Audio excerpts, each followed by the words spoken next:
Hello, everybody. I'm Jeff Keighley, and on Thursday, December 8th, we are going to celebrate the best in video games and see what's next at the Game Awards. Streams live from the Microsoft Theater in Los Angeles. The nominees for Game of the Year at the Game Awards are A Plague Tale Requiem from Asobo Studio and Focus Entertainment, Fortnite, Chub Chomp Chill, Fortnite, and Genshin Impact. Hello everyone, and welcome to the next Scribbles Showcase. It's been nearly 5 months since the last one, and I thank you all a bunch for all of your patience as I have continued to work on Chub Chomp Chill. Today, we will be discussing the upcoming alpha version 0.5, including new additions, changes, as well as the release date. So without further ado, let's get right into it. Starting off where most do, let's touch on the character creator. You'll be pleased to know that this version comes with over 30 new character creator assets for you to get your hands on, with a small handful of previous ones getting slight improvements in the clipping department. And with the first tab of the creator, we have our first new feature. Each citizen now has their own assignable gain speed, with 7 different speeds to gain as fast or slow as you want. As if we didn't need more ways to compare ourselves to Tomodachi Life, your citizens now also have text-to-speech voice capabilities. This will be my voice. This will be my voice. This will be my voice. This will be my voice. This will be my voice. This will be my voice. This will be my voice. This will be my voice. This will be my voice. The ways to customize a voice aren't as intricate as Tomodachi, but it was something Scribbles wanted to implement anyways as much as they could. Getting more carried voices is technically possible. Oh wow, that sure is a nice one. But I don't think we can afford that right now. It would have also required the player to be connected to the internet while playing, which I'm sure you all don't want for a single-player game. So unfortunately for now, these are the options we have to live with for now. Hats are also fixed from 0.4. You should be able to make the fit properly on your characters' heads now. Moving on from the character creator, you might notice that rooms look different now. They've been reworked and actually have props in them related to the room theme. At first, your citizen will be able to navigate around these objects with relative ease. But the larger they get, the more prone they'll become to bumping into things and knocking them around. This new update brings 20 new rooms, but they aren't available to you all at once, which brings us to the introduction of our first new vendor. Who's that Pokemon? It's Roo. Say hello to Roo. They'll be your certified room seller during your stay.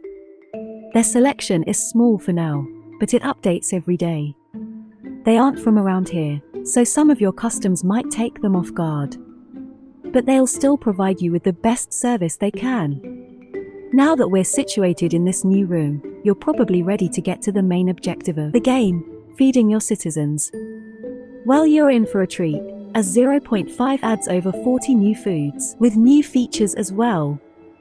First of all, the food economy has been entirely reworked. Scribbles made a formula that assigns a food's price and XP based on its other attributes. This should make the food system more balanced across the board. And while bread meta might not exist anymore, there are probably other optimal food strategies I'm sure you will find. Buffed foods have also been changed. Previously, a buffed food's calories would be divided. 25% of them would go to general gaming, and 75% would go towards the buffed part of the body. Now 100% of calories actually go towards the buffed part of the body.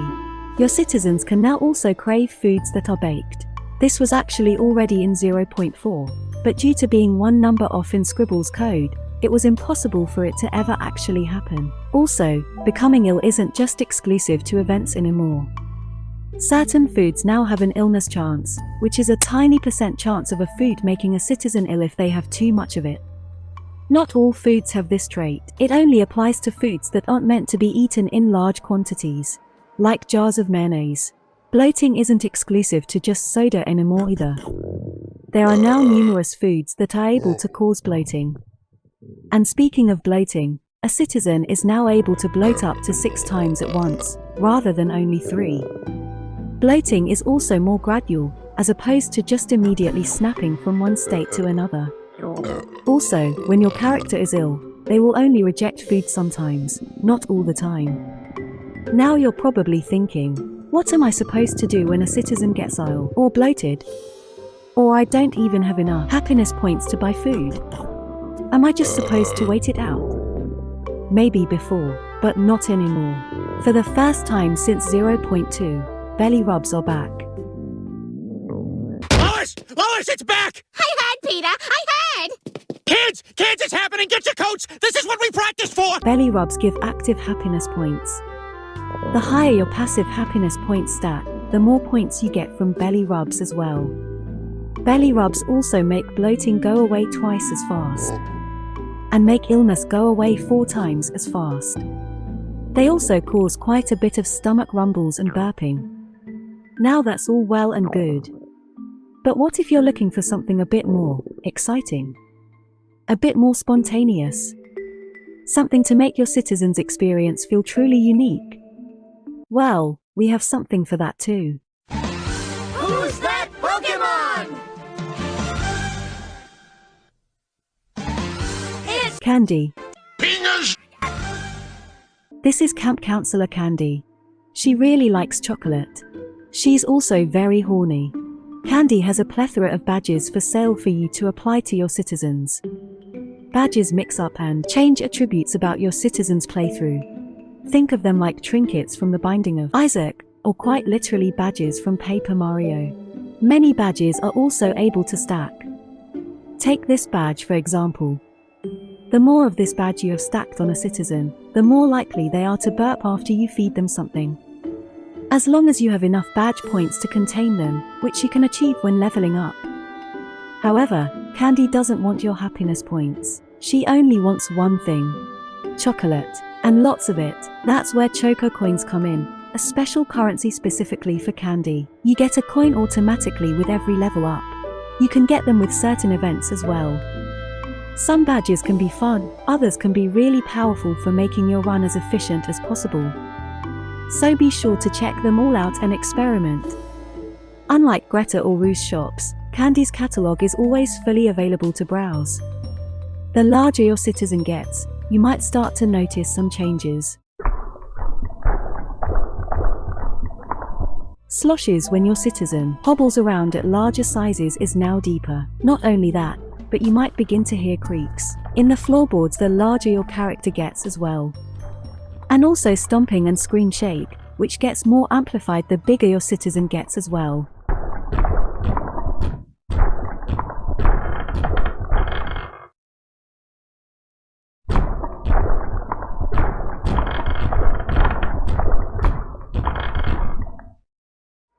You can really begin to feel the impact they start to have at their larger sizes. I wonder what this citizen in particular has to say about that. Does this outfit make me look fat? Gosh, I hope so. It'll probably be something you haven't heard before, as 0.5 adds over 800 new blurbs for your characters to speak throughout the day. Speaking of speaking, I've heard rumors going around of a shady individual showing up that might be harboring some questionable items. Who could they be? Find out right after this.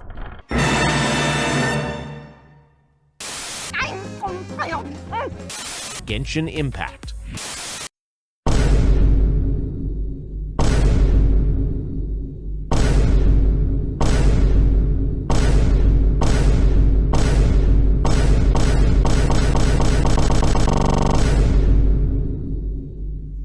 I've had a lot of people ask me about a mobile version of Chub Chomp Chill.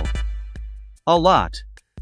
Ever since I first opened up my Patreon, I announced that an Android version of the game would be made if the Patreon goal is met. But it seems as though that message didn't quite reach the masses. So here I am again, plugging my Patreon. Why don't you check it out? There's lots of cool behind-the-scenes stuff in the private Discord server. An Android version of the game will be made if the Patreon goal is met. Patrons get to be involved in monthly art and asset polls and get early access to pieces of art. An Android version of the game will be made if the Patreon goal is met. Higher tier supporters even get access to game builds early. Also, an Android version, so I would encourage you to check out the Patreon if you can. Making the game takes a lot of work, and I could use all the support I can get. And there are other projects I'd like to be able to start as well, maybe even as soon as this release comes out. And the more support I get, the quicker I can get new stuff out to you and maybe one day be able to pay for health insurance. So check out patreon.com/SolitaryScribbles, or your dream waifu will never sit on your face. Now back to the show. On Nick. Who's that Pokemon? It's Brenda. You fat bitch! Want to try your luck at getting some goods at a lower price? Well, Brenda Burgle's back alley is the place for you. She only ever has 3 items on sale. 3 ominous questionable bags. What's in those bags is the exciting part. Buying a bag will always pay out with at least one type of item. A majority of the time, grab bags will pay out up to 4 items. Sometimes if you're lucky, you can even get up to 7 items. Food, rooms, and badges are all possible to get at Brenda's back alley, as well as some exclusive finds as well. There are certain foods and badges that are only available through Brenda's. However, they're pretty rare, so best of luck in trying to snag them up. Brenda also isn't running a charity here. Your first bag of the day will always be only 100 happiness points, but with each purchase, the price goes up by 1,000. Prices reset at the start of each day. How deep of a hole will you dig to press your luck? We sure have shown a lot in today's showcase. But believe it or not, we have one final major feature to show you. Some of you might be familiar with space, the final area of the game that few have made it to. Well, today I'm here to tell you that space is not real. Space is a lie. Okay, not really, but Scribbles thought it felt a bit strange to go straight from filling a sizable valley to being big enough to engulf the whole Earth. Felt a bit forced, a little unnatural, let alone at only 125 million wobs. Do you have any idea how much the Earth weighs? A whole lot more than that. So, we've scaled things down a bit, but also scaled them up at the same time. This will all make sense in a moment. In 0.5 space and the outside area have been taken out, but they have been replaced with something far more interesting. After your citizen becomes too big for the warehouse, they will transition into the city. This city is even larger than the original outside area, and full of buildings to topple and knock over. Scribbles believes this new area will give a better sense of scope and help the player visualize the changing size of their characters better. But wait, you might be asking, if this area is bigger than the original outside, how is the citizen supposed to fill it at the current game's cap? Well, I'm glad you asked. The weight cap in 0.5 has been raised from 150 million to 500 million wobs. Most people will probably not reach this far. Heck, your character's face is nowhere near visible at this size, but it's there if you want the option. Will you be making your citizens engulf the entire city?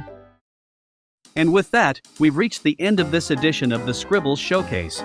I really hope you enjoyed and are looking forward to everything that was shown here today. But of course we can't leave without revealing the release date. Version 0.5 of Chub Chomp Chill will be released next Thursday, November 24th to the public on itch.io. Or you can play it right now if you're a $10 patron. And with that, marks the end of today's Scribbles Showcase. Thank you so much for watching and I hope you have a great day. See you on release day. And don't forget to check out the Patreon. Goodbye. Genshin Impact.